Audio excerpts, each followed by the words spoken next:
turabasuhuje nanone kubo twabanye mu kiganiro kindi tubabwira ko turi kujya mu ivugabutumwa. Twinjiye mu mazi, turagiye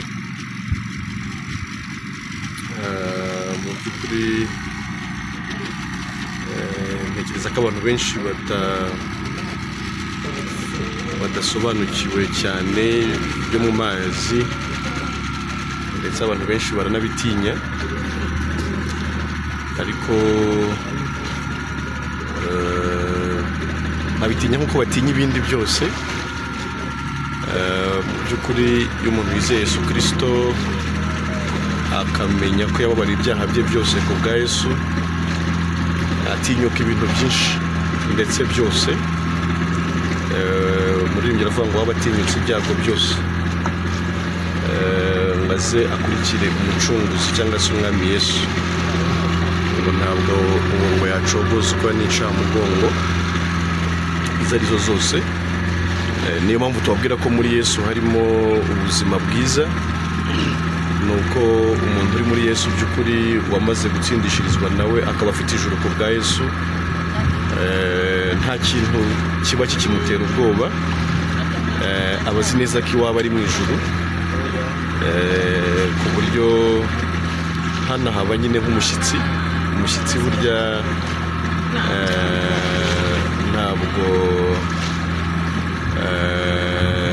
ntabwo arekarama byinshi, kuko n'ubundi igihe cyo kubikoresha ntabwo aba ari kinini.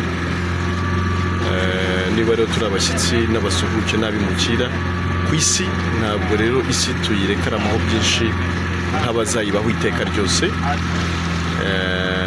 Turagiye rero, ni Emile Nshimiyimana. Niba utari wakanda subscribe, bikora aka kanya kugira ngo ibiganiro byacu bihoraho nawe ujye ubibonera ku gihe.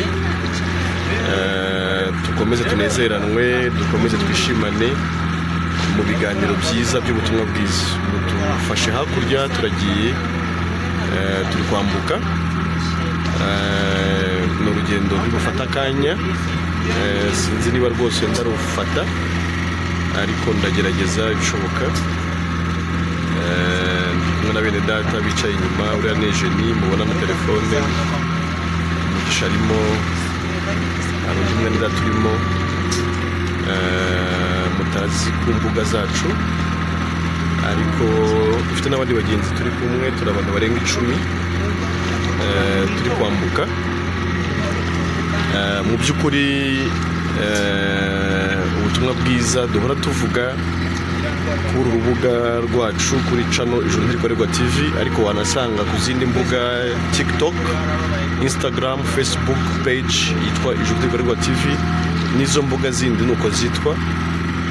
Nta kindi bugamije. Icya mbere gikomeye ni uko umutima wawe ubaho uzi neza ko ufite ubugingo buhoraho cyangwa se ijuru. Hanyuma ibindi byose biza bishamikiye kuri icyo.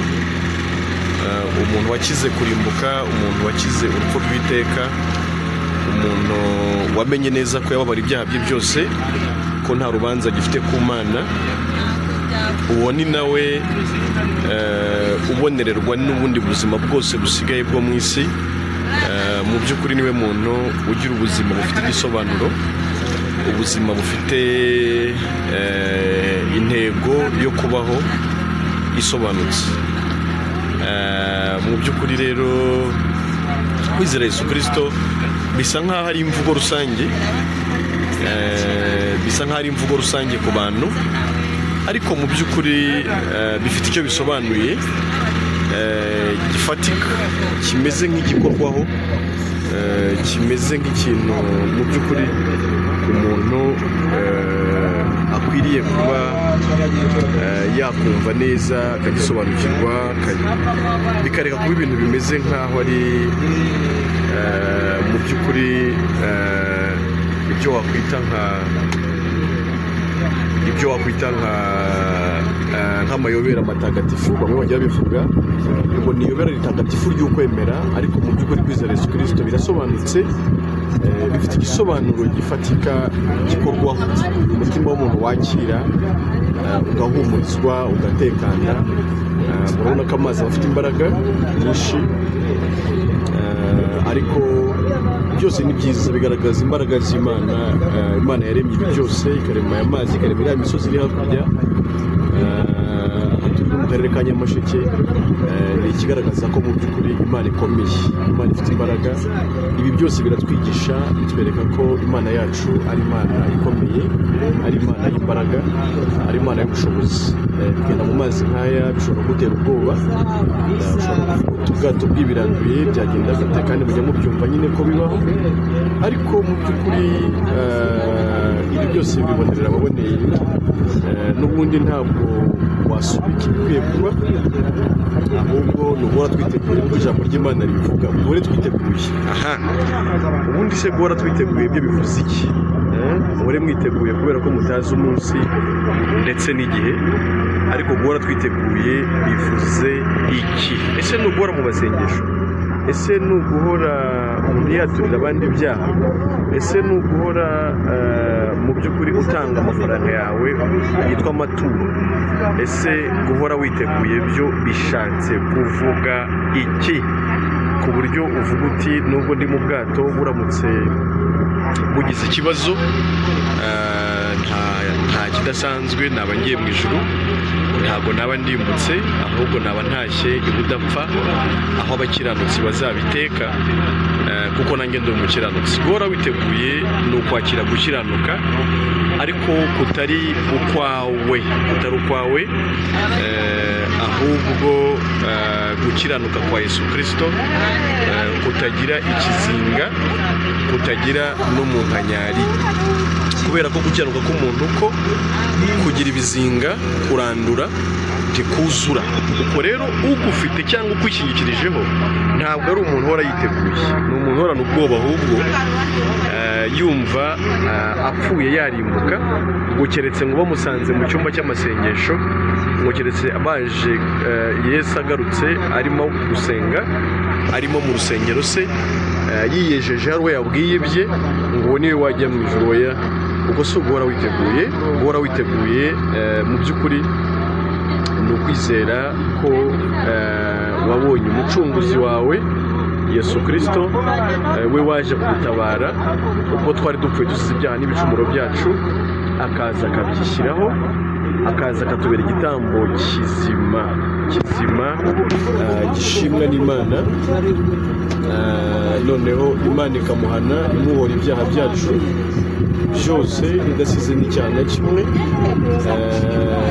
noneho ikabituvanaho, kuko urumva yabishyira kuri Yesu ngo natwe ikomeze tubareho. Dore aho turi kugana ni kuri iriya misozi yo hakurya, niho turimo turerekeza, turimo turasatira hakurya, turimo turasatira ku nkombe z'ikiyaga aho turi kujya. Ariko navugaga ko guhora witeguye mu by'ukuri no kwizera ko ibyaha byawe byose hari undi wabyishyizeho, ndetse akabizira, yamara kubizira wowe ukabikurwaho, kubera ko igitambo Yesu yahindutse igitambo kizima, cyera kandi gishimwa n'Imana. Ibyaha byawe, ibyaha byanjye, ibyo nari kuzira byose Yesu yabyishyizeho arabizira, ariko ko ari ukugira ngo wowe nanjye dukurweho urubanza rw'ibyaha, duhinduke abere, duhinduke abaziranenge. Iyo dusomye mu Baroma 3:21 kugeza kuri 24, haravuga ngo ariko noneho hariho gukiranuka kw'Imana kwahishuwe kudaheshwa n'amategeko, nubwo amategeko n'ibyahanuwe ari byo bimuhamya, ngo niko gukiranuka kw'Imana abizeye bose baheshwa no kwizera Yesu Kristo ari nta tandukaniro, ngo kuko bose bakoze ibyaha ntibashyikira ubwiza bw'Imana, ahubwo batsindishirizwa n'ubuntu bwayo ibibahereye ubusa kubwo gucungurwa kubonerwa muri Yesu Kristo. Kristo. Bivuze ngo twebwe ku bw'Adamu turi abanyabyaha, twakoze ibyaha ntitwashyikira ubwiza bw'Imana, ariko ngo hariho gukiranuka kw'Imana kwahishuwe kudaheshwa n'amategeko, nubwo ibyahanuwe n'amategeko ari byo bihamya gukiranuka. Amategeko yemerera gukiranuka iyo dusomye mu bitabo bya Mose, iyo dusomye mu bitabo by'ubuhanuzi bw'aba Yesaya, bw'aba Yeremiya, bw'aba Nehemiya, bw'aba Habakuki, bw'aba Hoseya, mbese abahanuzi bose bavuze iby'uko gukiranuka kw'Imana. Mu by'ukuri noneho ko arasohoye ubwo Yesu yazaga mu isi akemera gupfira ibyaha byacu akabizira, ariko kugira ngo noneho twebwe atwambike gukiranuka kwe. Niwe wakiranutse rero, niwe wakoze ibyuzuye byo gukiranuka Imana yishimira, kugira ngo noneho twe duhinduke abakiranutsi mu by'ukuri tubikesha Yesu Kristo. Nk'uko yishyizeho ibyaha byacu nta cyaha yakoze, noneho natwe atwambike gukiranuka kwe tutabikoreye, ntacyo gukiranuka twakoze, duhinduke abakiranutsi imbere y'Imana, ariko tubikesha Yesu Kristo. Uko niko gukiranuka umuntu abarwaho, noneho akaba yiteguye iteka, akaba ari mwiza ariko yiteguye, azi neza ko apfuye none apfuye ejo yajya mu ijuru, akaba azi neza ko apfuye none apfuye ejo yajya mu ijuru, bidasabye ko hari izindi nzira binyuramo. Yewe hari n'abantu batekereza ngo ubwo umuntu wamwinjije mu rusengero cyangwa umubiri we wagiye kuwusengeshereza yapfuye, hari icyo byamara mu kuba yakwemerwa n'Imana, ariko nabyo si byo.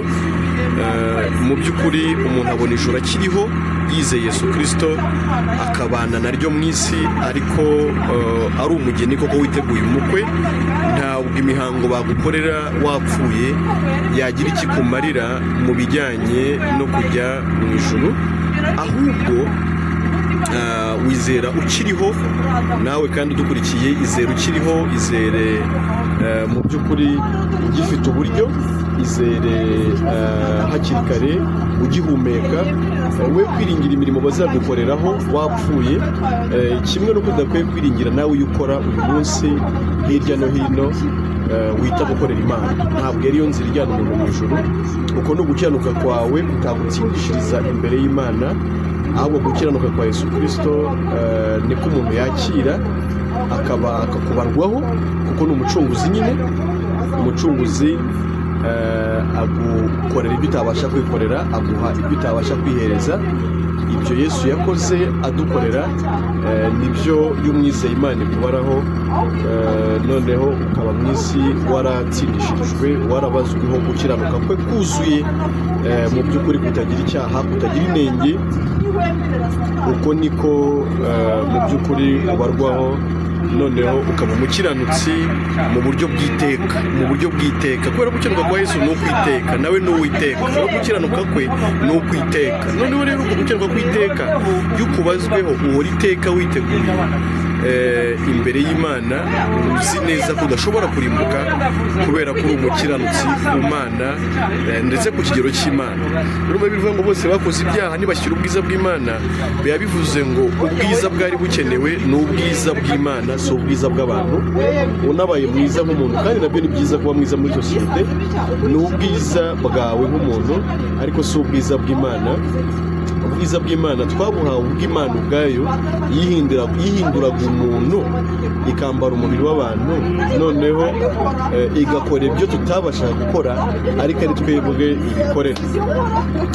Nukurikira neza urabumva hano bari mu ivugabutumwa, nabo bari kuganira n'abantu ijambo ry'ubutumwa bwiza.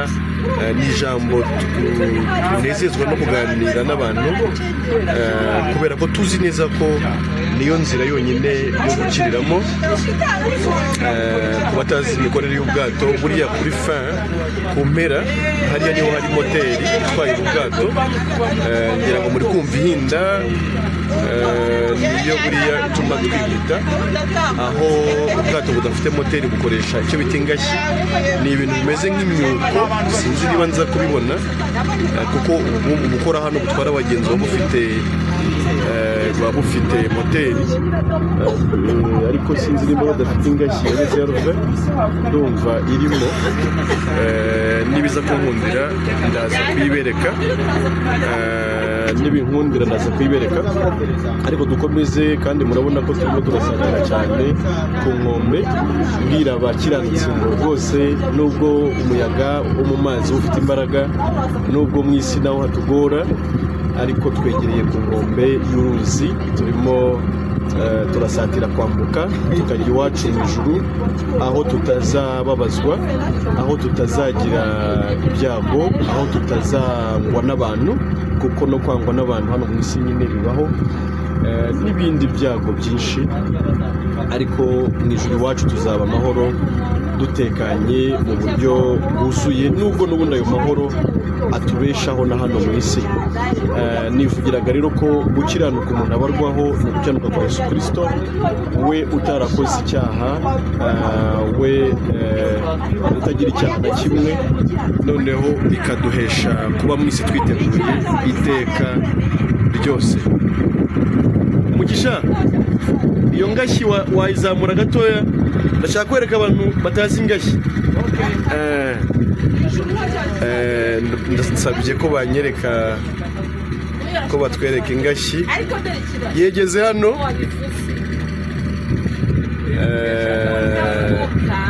okay kumaho turayibona neza aho iyi ngashyi niyo itwara ubwato yo nta moteri bufite nano turayitwaza buriya bateganya ko moteri ishobora kugira ikibazo hanyuma hakabaho depanage. Urakoze cyane Mugisha, urakoze cyane, urakoze byarangiye ngira ngo mwayibonye nendaga kubereka n'iby'ingashyi aha rero noneho twasatiriye cyane ku nkombe ni urugendo rumara iminota 18 gutyo hafi 20 ntekereza ko binajyana n'uko umuyaga ungana bikajyana nyine n'uko mu mazi bimeze ariko n'urugendo rw'iminota nka 20 amazi ubwo rero tugiye kwambuka. Ndabashimiye cyane abadukurikiye mu kiganiro dukomeze tubane mu utarabikora nabikore kandi subscribe sharing ibiganiro byacu dufashe kwamamaza ubutumwa bwiza.